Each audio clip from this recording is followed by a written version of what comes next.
त्वस्त्र अस्त्र चलाओ पार्थ।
अब जिन्हें हमसे लड़ना था वो शत्रु आपस में ही लड़ बैठेंगे पार्थ। आज तुम्हारा बल इस धरा पर धराशाय होगा।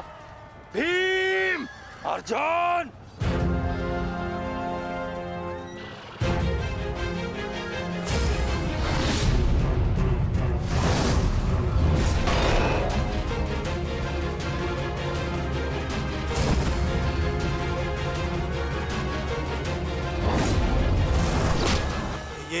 ये क्या हो रहा है?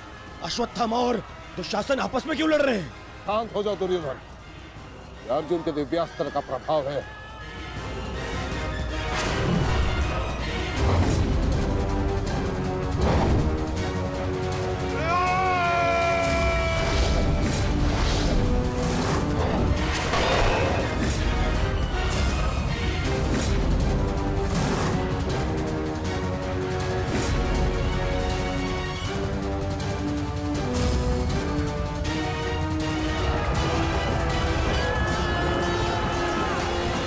राजकुमार अर्जुन ने त्वस्त्र अस्त्र का प्रयोग किया है महाराज। ये प्राचीन और बहुत ही दुर्लभ अस्त्र है। ये सैनिकों को भ्रमित करता है महाराज, और अपने ही सैनिकों में मृत्यु का भय और अपना सबसे बड़ा शत्रु दिखाई देता है महाराज, और वो आपस में ही लड़कर मर जाते हैं महाराज।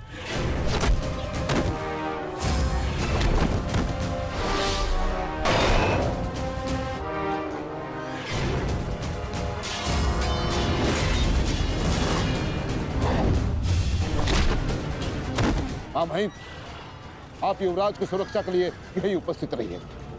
मैं शीघ्र आता हूं।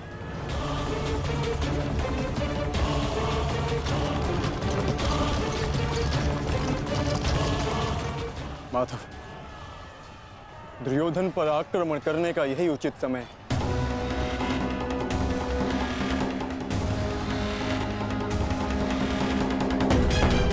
अंतिम प्रहार का समय आ गया है। सारथी,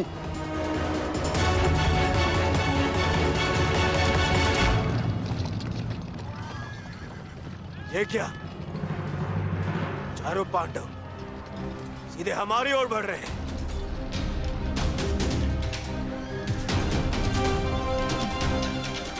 वो भी बिना किसी सुरक्षा पंक्ति के। संजय, इस अस्त्र की माया को किसी तरह तो समाप्त किया जा सकता है। कोई तो उपाय होगा। इसका उत्तर मेरे पास भी नहीं है महाराज, परंतु अवश्य ही राजकुमार अर्जुन के पास होगा, और कदाचित वो अपने पुत्र अभिमन्यु को इसकी काट बता रहे हैं महाराज। सत्य कीर्ति अस्त्र, इसे उपयोग केवल एक शक्तिशाली योद्धा ही कर सकता है। हमारे विपक्षियों में आचार्य द्रोण, पितामह और अंगराज कर्ण इसका उपयोग करना जानते हैं। कर्ण तो युद्ध में सम्मिलित नहीं, और आचार्य द्रोण और पितामह को इनकी रक्षा करने के लिए पहुंचने में समय लगेगा, इसलिए हम इसका लाभ उठा सकते हैं। परंतु तुम भूल रहे हो, युद्ध भूमि में एक और कुशल योद्धा है जो सत्य कीर्ति अस्त्र का प्रयोग करना जानता है।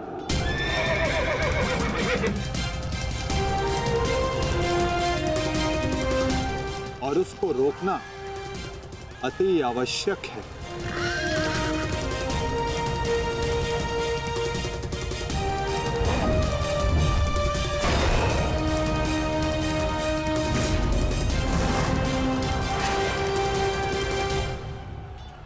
जितने भी अस्त्र हैं ये शत्रु को भ्रमित कर देते हैं।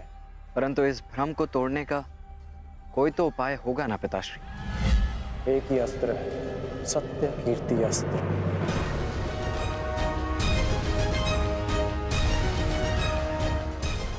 ओम सत्यार्थम ओम कीर्त्यार्थम ओम नमो नमो नमो सत्य कीर्ति अस्त्राय नमः।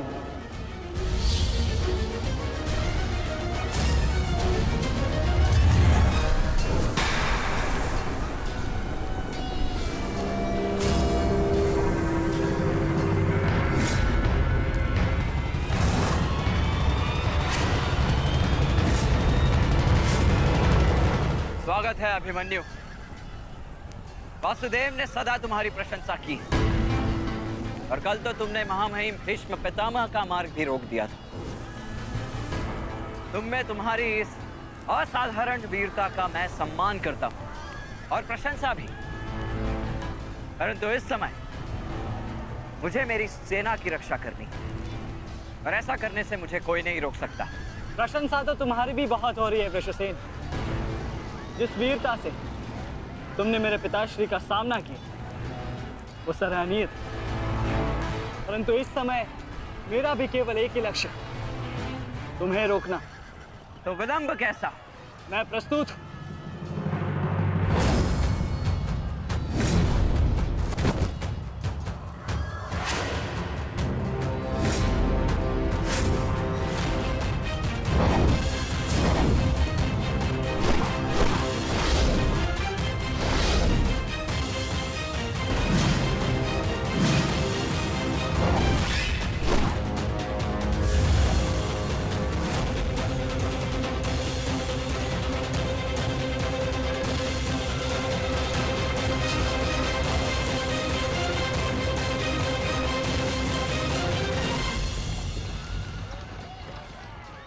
मैं गुरु द्रोण को रोकता हूं। नहीं अर्जुन, गुरु द्रोण का सामना मैं करता हूं। तुम आगे बढ़ो। नहीं भ्राताश्री, दुर्योधन के समर्पण की पुष्टि करने के लिए आपका वहां होना अति आवश्यक है। और जो इसमें सक्षम है वो है भ्राता भीम। पितामह को केवल भ्राता अर्जुन ही रोक सकते हैं। आप सब लोग आगे बढ़िए, हम गुरु द्रोण को रोकते हैं। सारथी, शीघ्रता करो।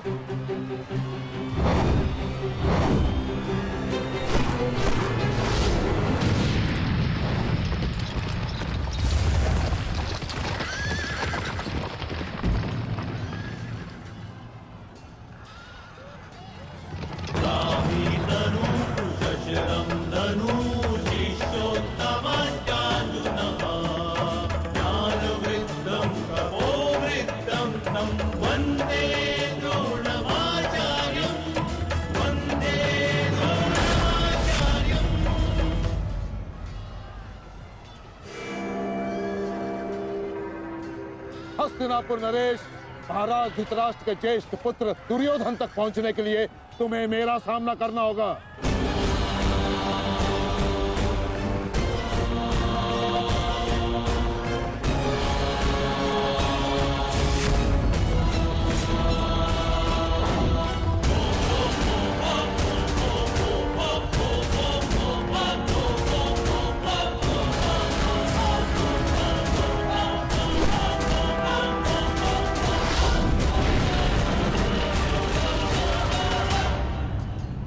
अद्भुत अर्जुन, मुझे गर्व है तुम पर। माना कि भ्राता अर्जुन आपके प्रिय है, परंतु हम भी आपके शिष्य हैं गुरुदेव। अपने साथ बंद करने का अवसर हमें भी प्रदान करें। अवश्य पुत्र, परंतु स्मरण रहे एक क्षण तुम्हारे समक्ष तुम्हारे गुरु द्रोण खड़े। बंद इतना सरल नहीं होगा, स्मरण रहे। हमारे गुरु ने हमें कठिन कार्यों को साधने की पूर्ण शिक्षा दी है गुरुदेव। तो सावधान नकुल।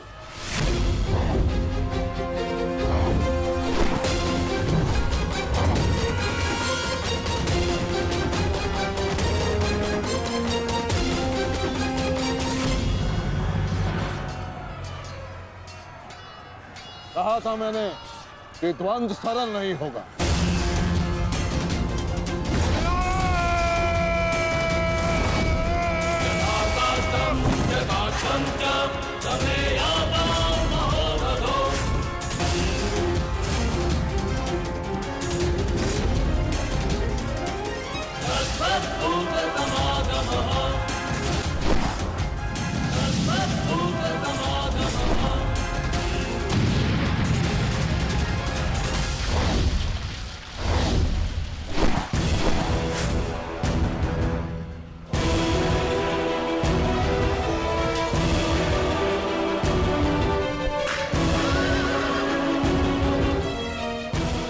द्वंद्व का समय आ गया है। हमें पूरी शक्ति के साथ उनके साथ द्वंद्व करना होगा।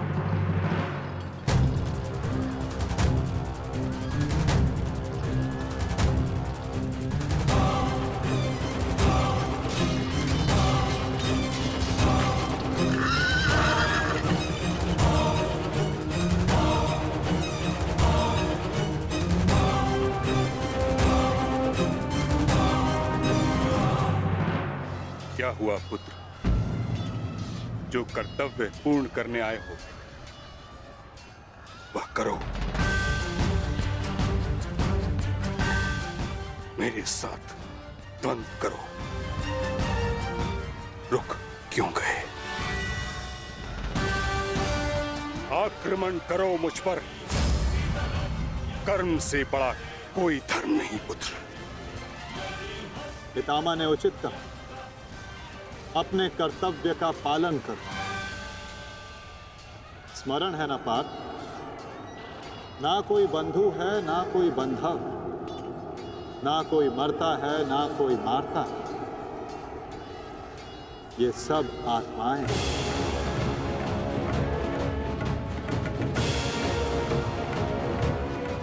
हम सब निमित्त मात्र हैं पार्थ। अब किस अवसर की प्रतीक्षा कर रहे हो? अवसर तो तुम्हारे समक्ष खड़ा है पार्थ।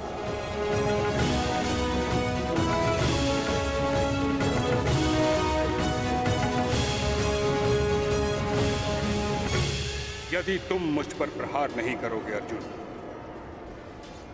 तो मैं करूंगा और तुम्हें तुम्हारे कर्तव्य से अवगत कराऊंगा।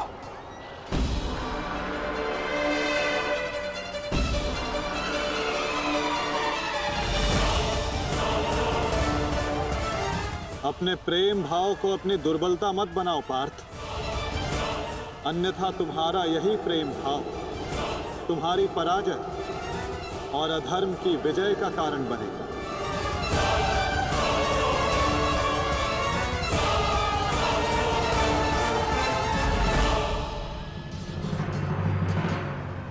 शस्त्र उठाओ पार्थ, प्रहार करो अपने शत्रु पे। प्रहार करो पार्थ।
एक ही अस्त्र है जो इस भ्रम को तोड़ सकता है, सत्य कीर्ति अस्त्र।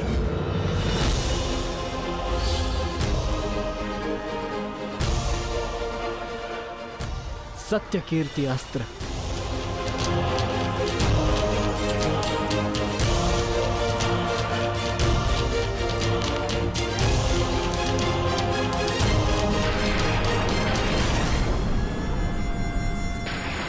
मुझे अपने कर्तव्य का पालन करना ही है। तुम भी अपने कर्तव्य का पालन करो मित्र। हम दोनों को कोई नहीं रोक सकता।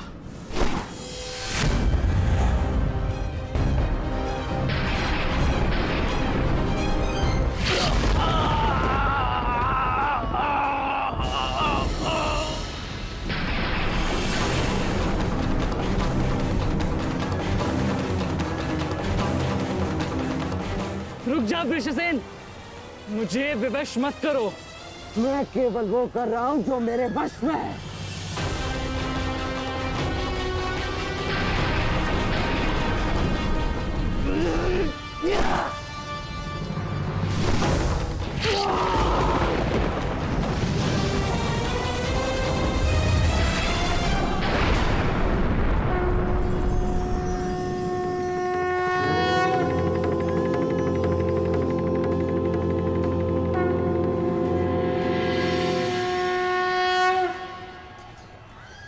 अद्भुत।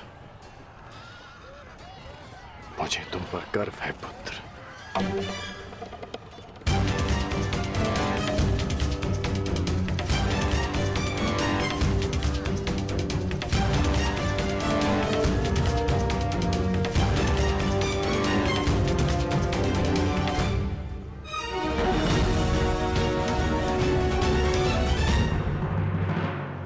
क्या सूचना है बताओ।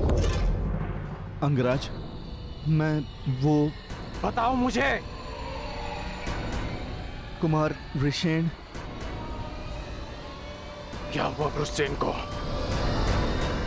बोलो।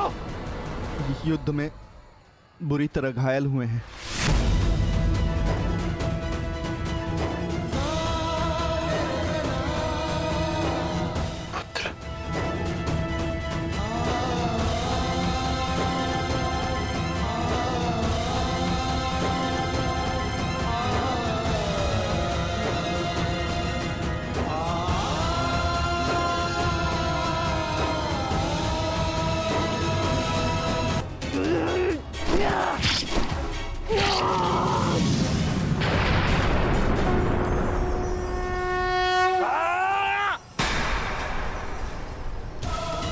ये हमें क्या हुआ था कुमार?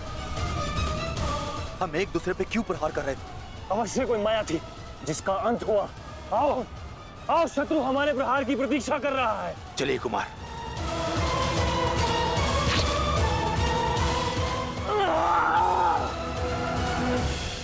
तुम्हारे कौशल और शौर्य को नमन है वृषसेन। अनुमान नहीं था कि कौरव सेना में ऐसे कुशल योद्धा से सामना होगा। सूर्यास्त में समय अभी शेष है अभिमन्यु, और हमारे तुनीरों में बाण नहीं। तो समय व्यर्थ ना करते हुए द्वंद्व आरंभ करें। तो मैं प्रस्तुत हूं योद्धा।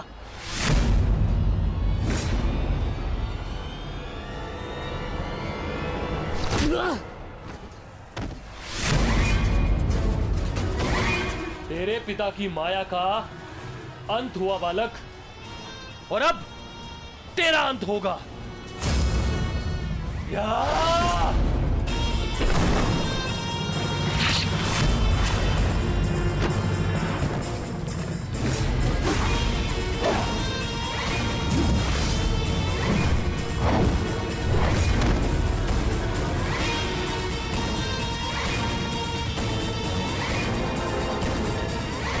हार तब नहीं होती जब मनुष्य पराजित होता है। हार तब होती है जब वो हार मान जाता है। हार मत स्वीकारना पुत्र। इस कुरुक्षेत्र की भूमि को,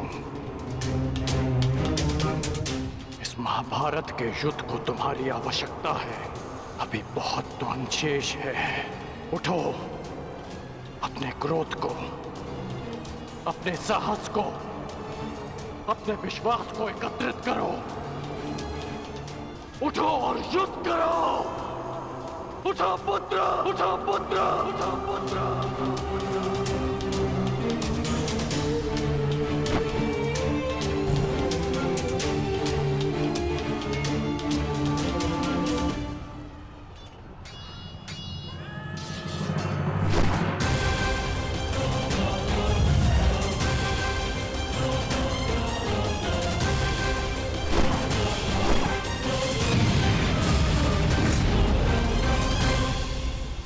माधव, पितामह के प्रहार प्रतिक्षण बलशाली होते जा रहे हैं। हम उन्हें बहुत समय तक रोक नहीं पाएंगे। रोकना तो पड़ेगा पार्थ। जितना समय तुम इन्हें रोकोगे उतना समय भीम को मिलेगा। कि वो दुर्योधन को परास्त कर युधिष्ठिर के समक्ष आत्मसमर्पण करने को विवश कर सके।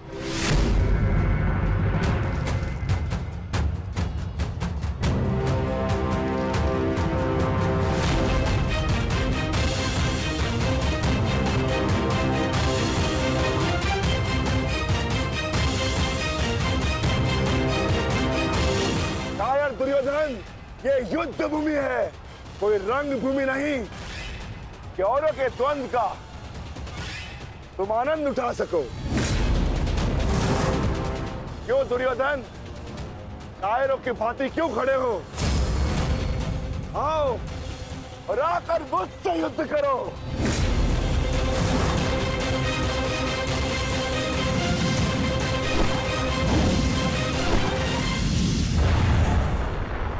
गंगापुत्र, शीघ्रता कीजिए, अर्जुन आपको द्वंद्व में उलझा रहा है। इधर भीम दुर्योधन की ओर बढ़ रहा है। महामहिम, कुछ कीजिए।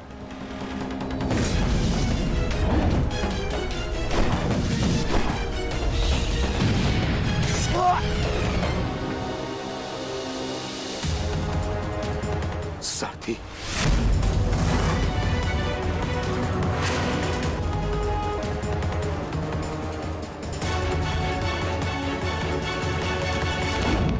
सावधान अर्जुन।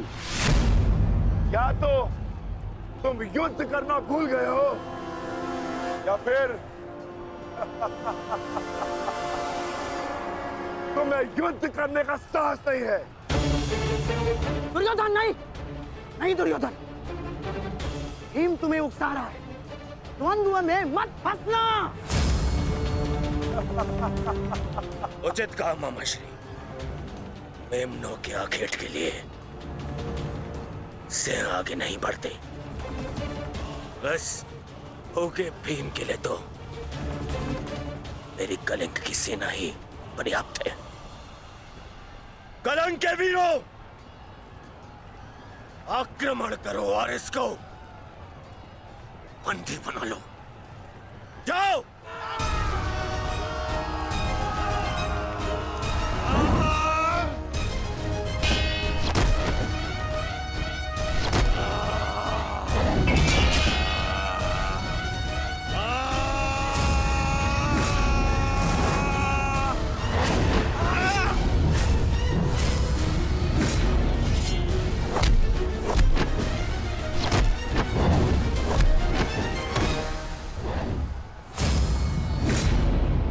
दुर्योधन, बस ये इतने से थे?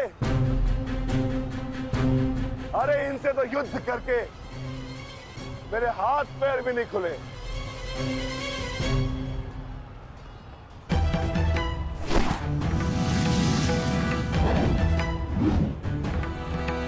आप नियम भंग कर रहे हैं आचार्य। अब एक साथ दो पर आक्रमण नहीं कर सकते। स्मरण रहे कि युद्ध के नियम के अनुसार दो योद्धा एक योद्धा पर आक्रमण नहीं कर सकते, परंतु एक योद्धा दो योद्धाओं पर आक्रमण कर सकता है। सहदेव,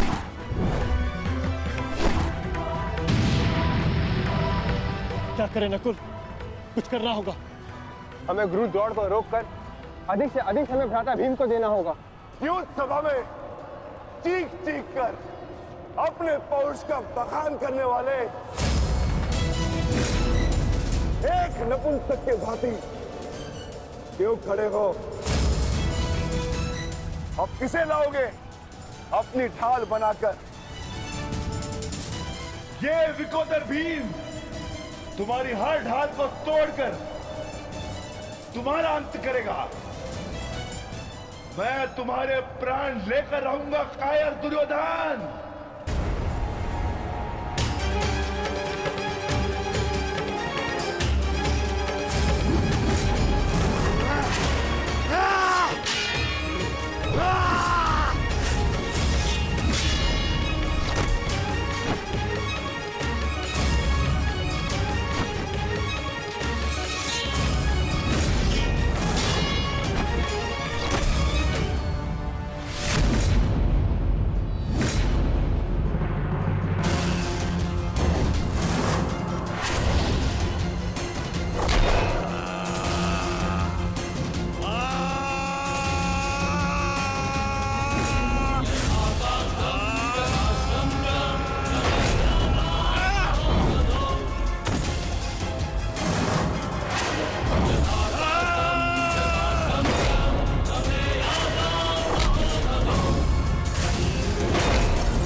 उठकर प्रहार करने का सामर्थ्य शेष है काकाश्री?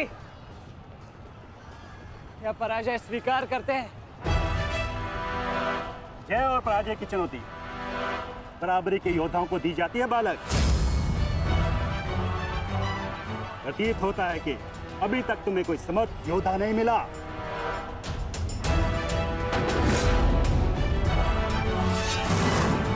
मैं शब्दों के बाण नहीं चलाता नाना श्री। अच्छा, तो युद्ध करो या समर्पण करो।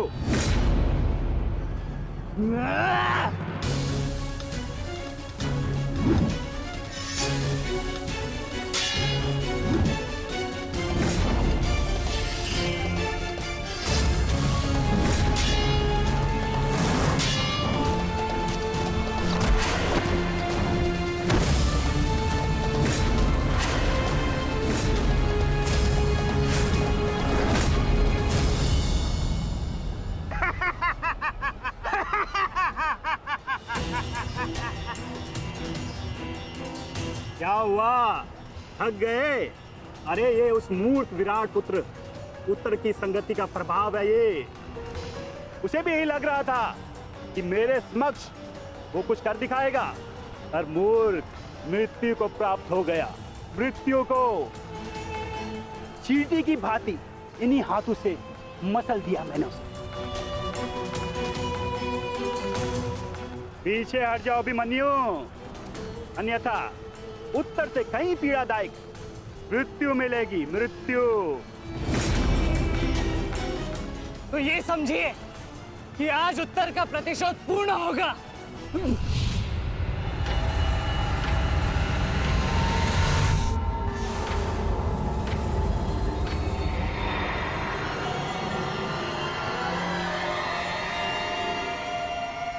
ऐसे मूर्खता कर रहे हो अभिमन्यु? मेरी शक्तियों के बारे में ज्ञात नहीं है। शत्रु का क्रोध मुझे और बलशाली बनाता है। बलशाली।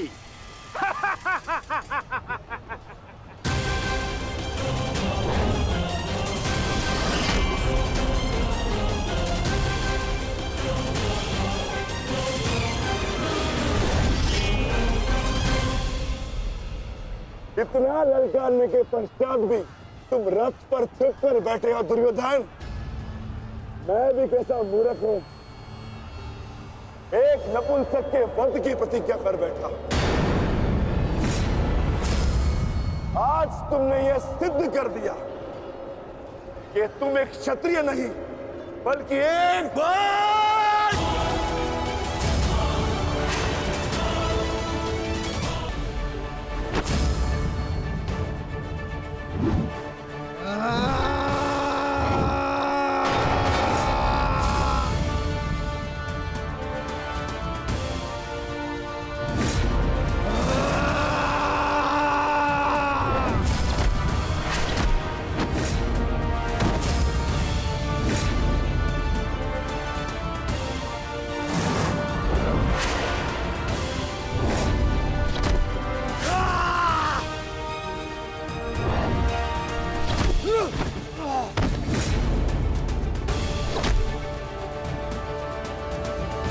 मारो दुर्योधन, मारो!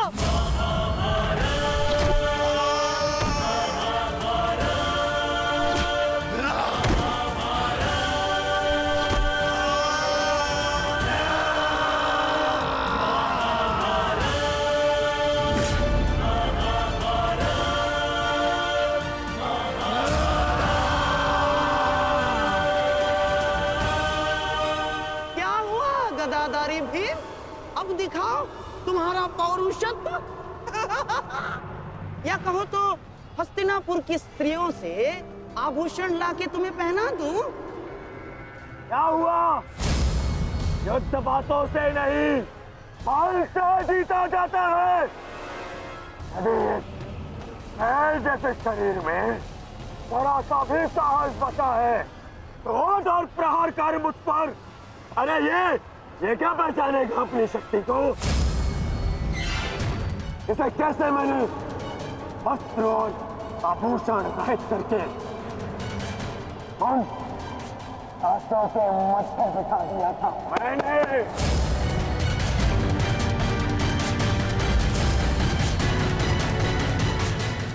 पराजित में तो ये भी भूल गया है कि कैसे मैंने बड़ी सभा में उस दासी द्रौपदी को उसका उचित स्थान दिखाया था।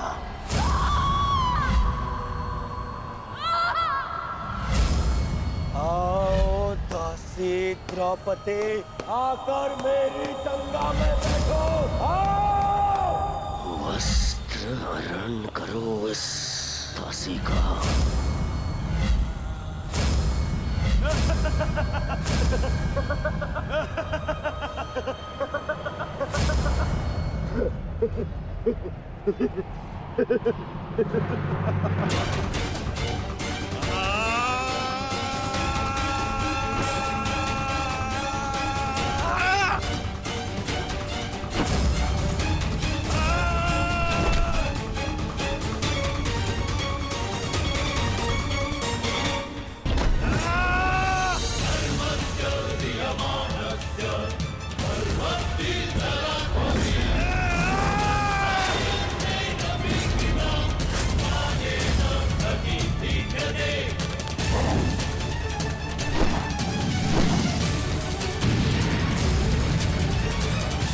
गंगा पुत्र, दुर्योधन की रक्षा कीजिए गंगा पुत्र। महामहिम, ये क्या कर रहे हैं आप? अपने वचन को पूर्ण कीजिए। आज यदि आपने भीम का वध नहीं किया तो हस्तिनापुर का युवराज घर नहीं लौटेगा। महामहिम, भीम, रुक जाओ। दूर हो जाओ दुर्योधन से, अन्यथा मुझे तुम्हारा वध करना होगा।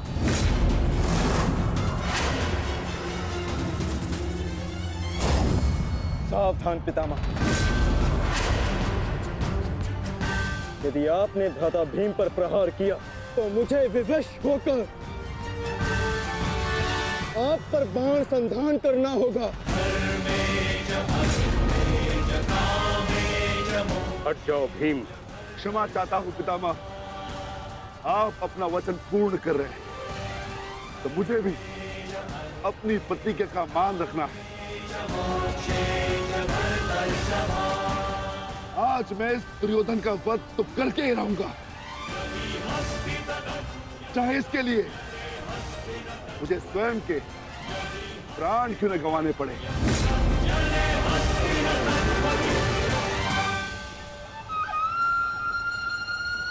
स्वयं के प्राण गंवा सकते हो भीम, परंतु क्या अपने दोनों भ्राताओं को इस आहुति में झोंक दोगे तुम? तुम्हारी इस भूल का फल नकुल और सहदेव को भुगतना होगा भीम। जरा देखो उधर।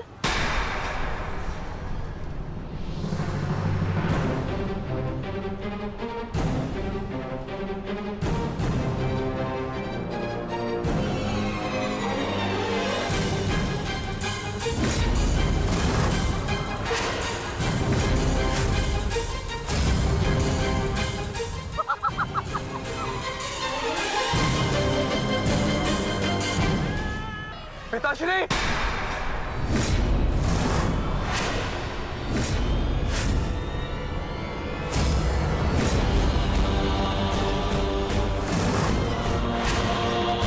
शस्त्र को नीचे करिए द्रोण, अन्यथा सदैव के लिए पुत्र से हाथ खो बैठोगे।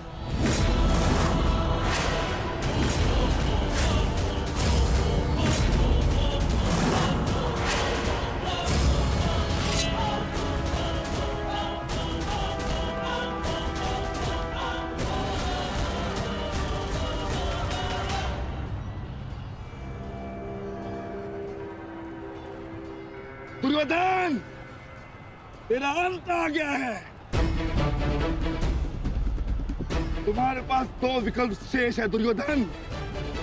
या तो देश युधिष्ठिर के समक्ष आत्मसमर्पण करो, अपनी सेना को पीछे हटने का आदेश दो, या फिर अपने प्राण यमराज को समर्पित करो।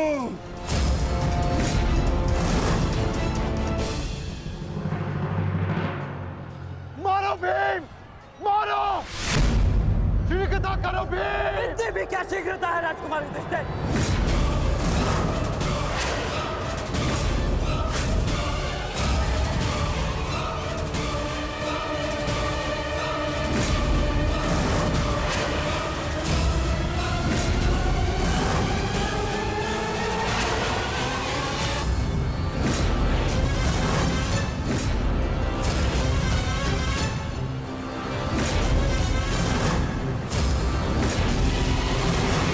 पीछे हट जाइए विकोदर भीम, अन्यथा मूल्य अपने ज्येष्ठा के प्राण देकर चुकाने होंगे। नहीं भीम, नहीं, मेरी चिंता मत करो, अपना वचन पूर्ण करो। ऐसा अवसर दोबारा नहीं मिलेगा अनुज। वध करो इस दुर्योधन का, पांचाली के अपमान का प्रतिशोध लो भीम, मारो इस दुर्योधन को। एक बात बुरा सोच लीजिए, अवसर दोबारा मिल सकता है परंतु ज्येष्ठ के प्राण दोबारा नहीं लौटेंगे। मारो भीम, मारो।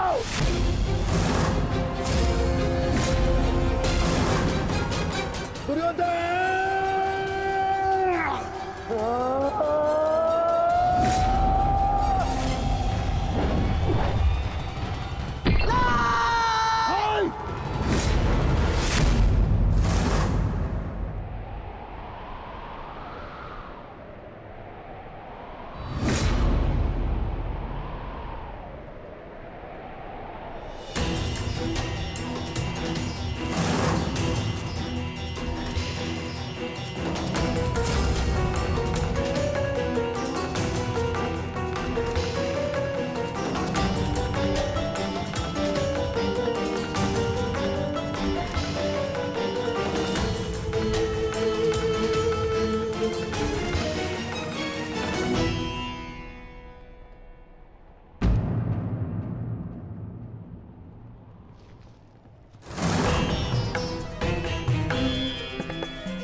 जाओ, जाके सबकी सहायता करो, जाओ।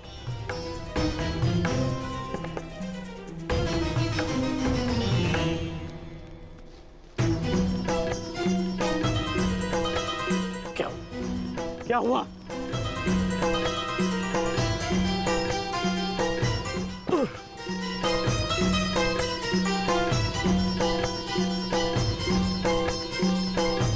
क्या हुआ मित्र? आज हम ये युद्ध हारने ही वाले थे मित्र। उस भीम ने मेरा वध कर ही दिया था, परंतु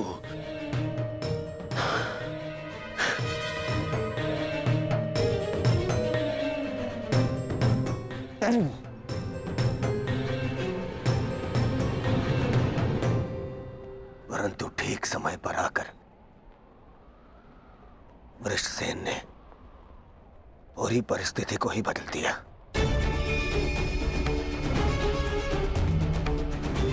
वीर वृषसेन ने आज न केवल मेरे प्राणों की रक्षा की,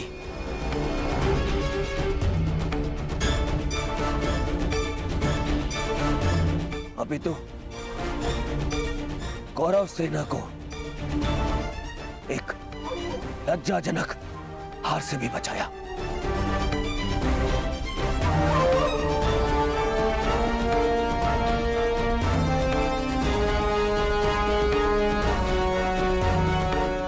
मैं गर्वित हूं तुम्हें अपनी सेना में पाकर पुत्र, गर्वित हूं मैं।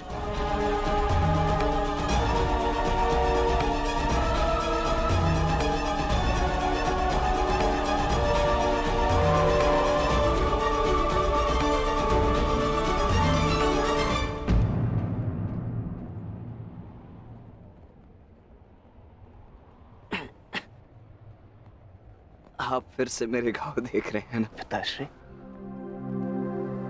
और मैं फिर से यही कहूंगा, चिंता मत कीजिए।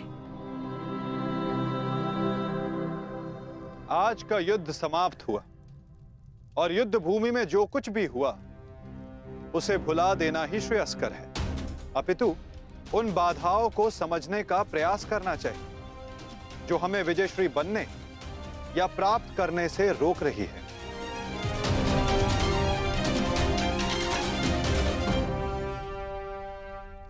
सबसे बड़ी बाधा तो वो कर्ण का पुत्र वृषसेन है। आज दूसरे दिन भी उसने दुर्योधन का अंत होने से बचा लिया।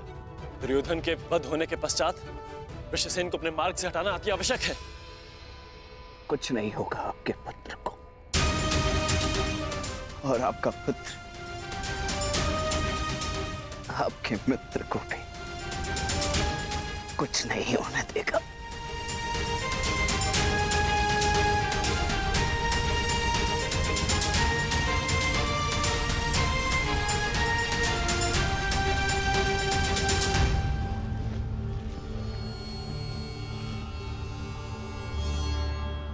मित्र, आज का दिन हमारे पक्ष में नहीं था। तुम हमारे साथ होते तो कदाचित ऐसा नहीं होता।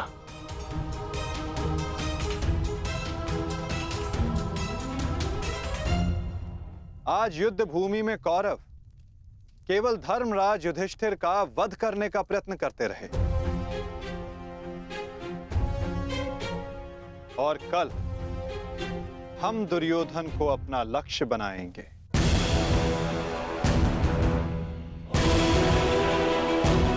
क्योंकि दुर्योधन के अंत के साथ कौरवों की पराजय भी निश्चित है।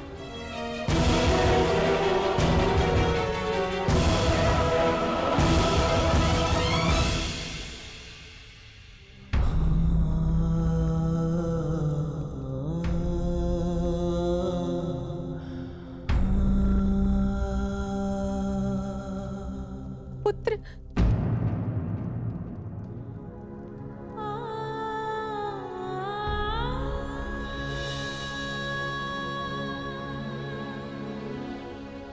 ये क्या दशा बना दी है इस युद्ध ने तुम्हारी? अरे माता, आप कब आई? माता हूं।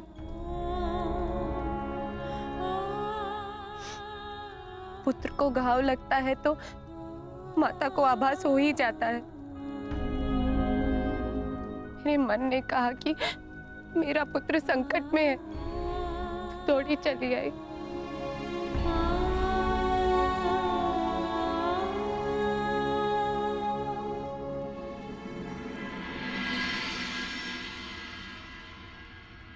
परंतु आप भी तो इसके पिता हैं। अपने पुत्र की इस दशा को देखकर तनिक भी दया नहीं आती?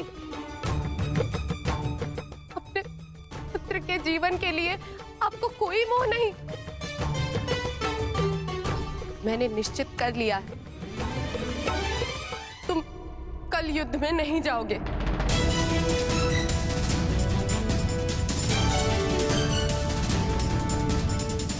परंतु माता, मैंने कहा ना, ये मेरा अंतिम निर्णय है। पिताश्री, ये तुम्हारे अतिरिक्त कौरव सेना में और भी कुशल योद्धा है। निश्चित रूप से कौरव सेना में कुशल योद्धाओं की कमी नहीं है पिताश्री, परंतु वृषसेन वो उन सबसे भिन्न है। उसकी सोच, उसकी प्रतिभा, उसका तेज प्रशंसनीय है। उससे द्वंद्व करते समय मैंने बहुत कुछ सीखा। यदि वो कौरव के पक्ष में ना होता तो निश्चित रूप से मेरा अभिन्न मित्र होता।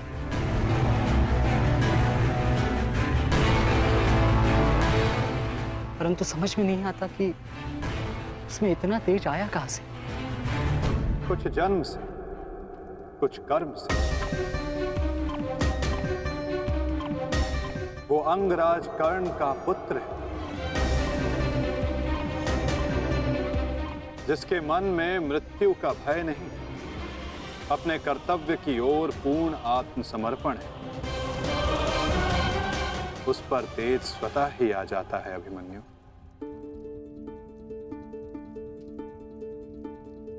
मैं अपने कर्तव्य से मुख नहीं मोड़ सकता माता, क्षमा चाहता हूं। आप मुझसे मेरे प्राण भी मांगेंगी तो मैं अभी अपना शीश काटकर आपके चरणों में रख दूंगा, परंतु मैं अपने वचन से विमुक्त नहीं हो सकता माता। मैं वचनबद्ध हूं। मैं युद्ध में पराजित होकर लौटने वाला नहीं, या तो मैं विजयी होकर कंधों पर बैठकर आऊंगा या वीर गति को प्राप्त करके कंधों पर लेटकर।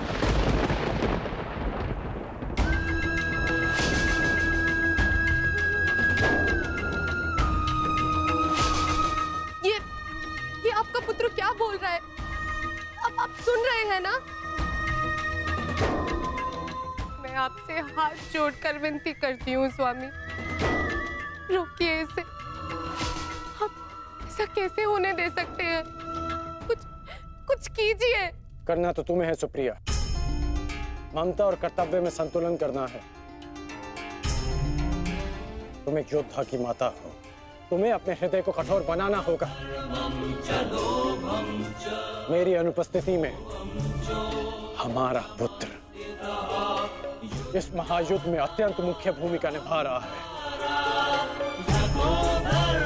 मुझे उस पर गर्व है और तुम्हें भी होना चाहिए सुप्रिया। युद्ध में पीछे हट जाने वाले वृषसेन का पिता होने से अधिक युद्ध में बलिदान दे देने वाले वृषसेन का पिता होना अधिक श्रेष्ठकर समझता हूं।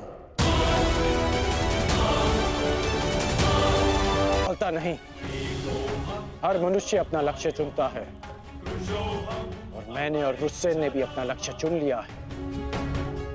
हमारा लक्ष्य ये महायुद्ध है और युद्ध बलिदान मांगता है। यदि वो बलिदान मेरा या मेरे पुत्र का होगा तो हमसे अधिक भाग्यशाली और कोई नहीं होगा सुप्रिया। परंतु मैं इसकी माता हूं। हर कोई जो इस युद्ध में है उसकी भी माता है। वो भी किसी का भाई, बेटा, पिता या पति है। यदि हर माता तुम्हारी भांति विलाप करने लग जाए तो इस युद्ध में योद्धा रिक्त हो जाएंगे। जब युद्ध क्षेत्र में मृत्यु समक्ष खड़ी होती है तो योद्धा पुकारता है, हे मृत्यु, तैयार यदि तू आने को, प्रसन्न मुख आ, द्वार खुला है, तेरा स्वागत, प्रसन्न मुख आ।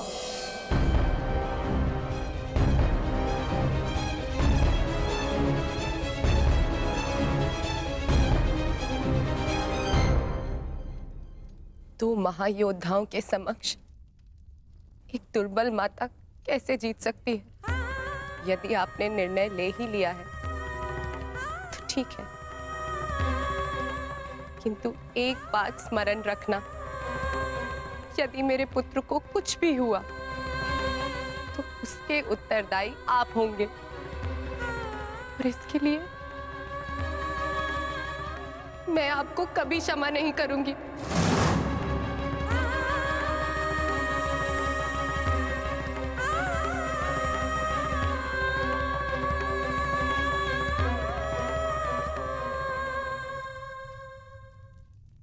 आज युद्ध भूमि में पांडवों का प्रयास था कि दुर्योधन पर वश पालें। कल भी कदाचित उनका यही प्रयास होगा। इस कारणवश हमें सज्ज रहने की आवश्यकता है।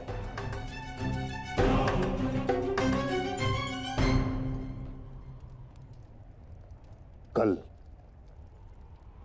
हम गरुड़ व्यूह की रचना करेंगे और इस व्यूह का नेतृत्व स्वयं मैं करूंगा। गरुड़ की आंख के स्थान पर मेरा रथ होगा। उसके एक पंख पर गुरुद्रोण आप और दूसरे पंख पर अश्वत्थामा, मध्य में मद्रराज शैल्य और युवराज दुर्योधन अंतिम रेखा पे रहेंगे। कुशल योद्धाओं का दल उनका सुरक्षा चक्र बनकर रहेगा और किसी भी मूल्य पर यह सुरक्षा पंक्ति टूटनी नहीं चाहिए। ये लीजिए, ये नई रणनीति लाए।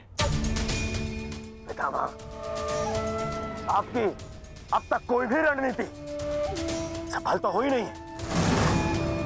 ऐसा ना हो कि आपकी ये रणनीति भी असफल रहे। ऐसे मत देखिए, कुछ अनुचित कह रहा हूं, सत्य कह रहा हूं। अब तक आपकी किसी भी रणनीति का कोई भी वास्तविक लाभ हमें नहीं मिला है। आज जो घटित हुआ है और जो घटित हो सकता था, मैं जानता हूं। अरे सेना को छोड़िए, आप तो मेरी सुरक्षा का कर्तव्य, अपने युवराज की सुरक्षा का कर्तव्य भी पूर्ण नहीं कर पाए। हे पितामह, अब मुझे आप पर विश्वास नहीं रहा पितामह। नहीं दुर्योधन, पितामह के अतिरिक्त तुम्हारी रक्षा और कौन कर सकता है? मैं करूंगा, मैं करूंगा, मैं करूंगा, मैं करूंगा। कल कौरव किस रणनीति के साथ युद्ध क्षेत्र में उतरेंगे?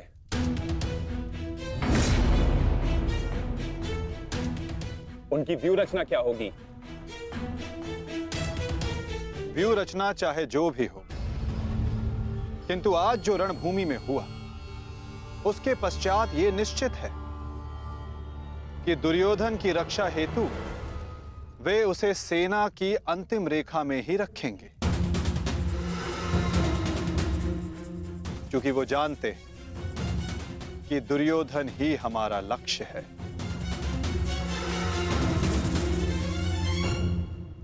यदि ऐसा है तो फिर हमें कौन से व्यू का उपयोग करना चाहिए माधव? अर्धचंद्र व्यू पार्थ।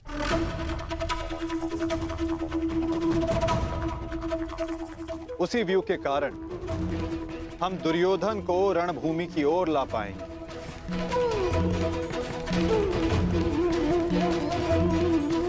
और यदि दुर्योधन व्यू से बाहर नहीं आया, तो ये उसकी दुर्बलता समझी जाएगी और मानसिक पराजय भी।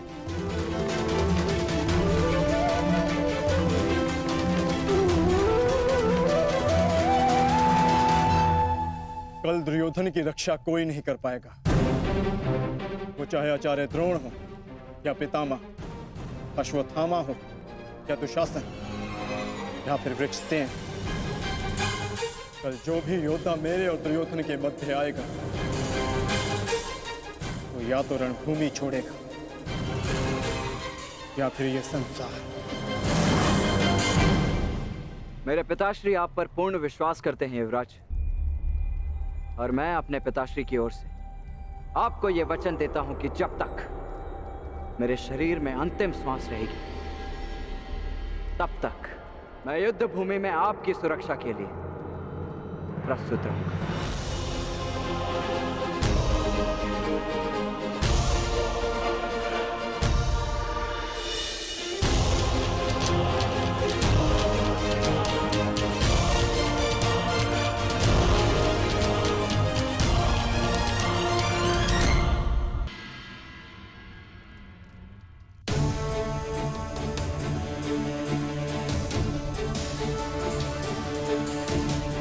आज युद्ध का तीसरा दिन है। मेरी इच्छा है कि तुम हर परिस्थिति में मेरे साथ रहो। तुम्हारी सुरक्षा हेतु यह आवश्यक है। आप केवल सेना के नेतृत्व के बारे में सोचिए। तुम्हारी कुतर्कता का मैं उत्तर देना नहीं चाहता दुर्योधन, परंतु दो बातें स्मरण रहें दुर्योधन। प्रथम, जीवित रहने का प्रयास करना। द्वितीय, सदैव मेरे पीछे ही रहना।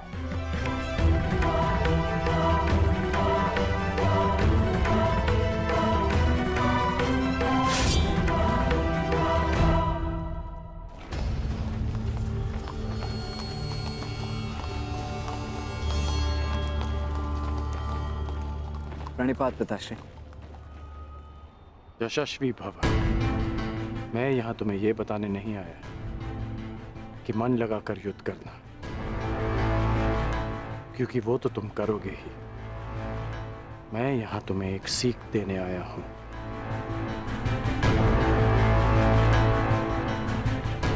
युद्ध क्षेत्र में योद्धा कहाँ है,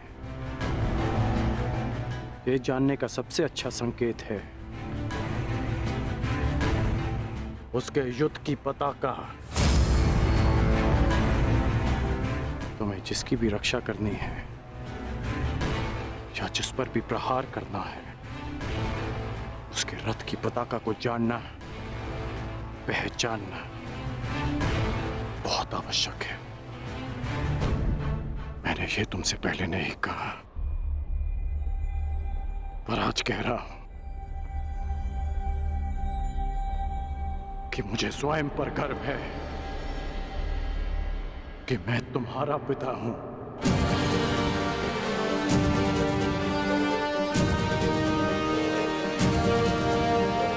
कल्याण हो तुम्हारा पुत्र।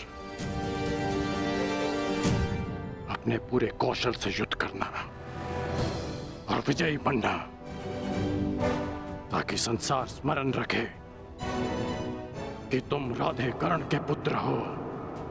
सदा स्मरण रहेगा पिताश्री। जब मृत्यु युद्ध क्षेत्र में सामने खड़ी हो तो योद्धा कहता है, हे मृत्यु, तैयार यदि तू आने को, प्रसन्न मुखा। द्वार खुला है, तेरा स्वागत, प्रसन्न मुखा।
समय आ गया है पार्थ। क्या करना है, स्मरण है ना?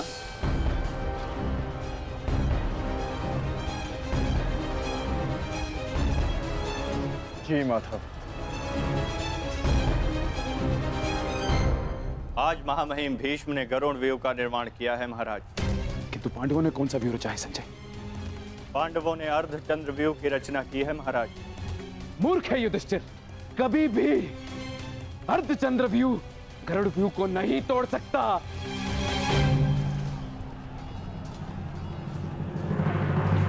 प्रस्थान करो विकोदर। जो आदेश वासुदेव।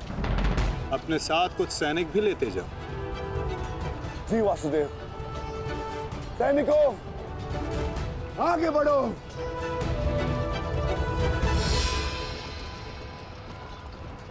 क्षमा चाहता हूं माता, किंतु भ्राता भीम दुर्योधन और उसकी सेना के लिए अकेले ही पर्याप्त है।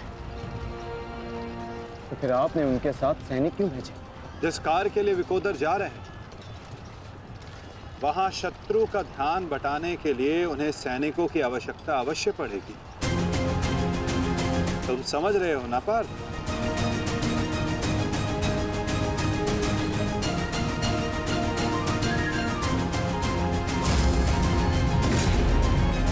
दुर्योधन, कल जो कार्य अधूरा रह गया था उसे पूर्ण करने का आज समय आ गया है। हाँ भीम, हाँ, क्योंकि नियति ने तुम्हारी मृत्यु मेरे हाथों लिखी है, मेरे हाथों। आओ, एक बार पुनः सोच लो दुर्योधन, कल मैंने ही तुम्हें प्राण दान दिया था और उसी के कारण आज तुम एक भयभीत हिरण की भांति पितामह की छाया में छिप कर बैठे हो। बाहर निकलो और लड़ो मुझसे। दुर्योधन, कहीं ऐसा तो नहीं कि तुम्हें अब समझ में आ रहा है कि रणभूमि सजाकर तुमने कितनी बड़ी मूर्खता की है? अभी ज्ञात हो जाएगा कि किसने कितनी मूर्खता की है। आओ दुर्योधन, मैं तुम्हारी प्रतीक्षा कर रहा हूं। साथी,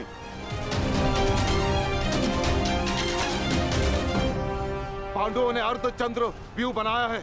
यदि युवराज इसमें फंस गए ना तो उनकी सुरक्षा करना असंभव हो जाएगा। कुछ ना कुछ तो करना होगा मामहिम। हमें इन्हें रोकना होगा। ये मामहिम।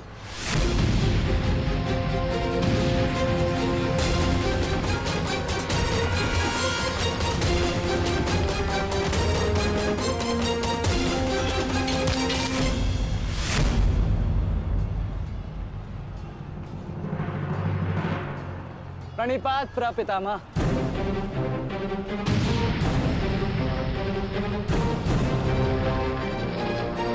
रुको। प्रणाम आचार्य। क्यों मेरे समक्ष आ जाते हो? मेरा जन्म ही सदैव आपके मार्ग में आने के लिए हुआ है आचार्य।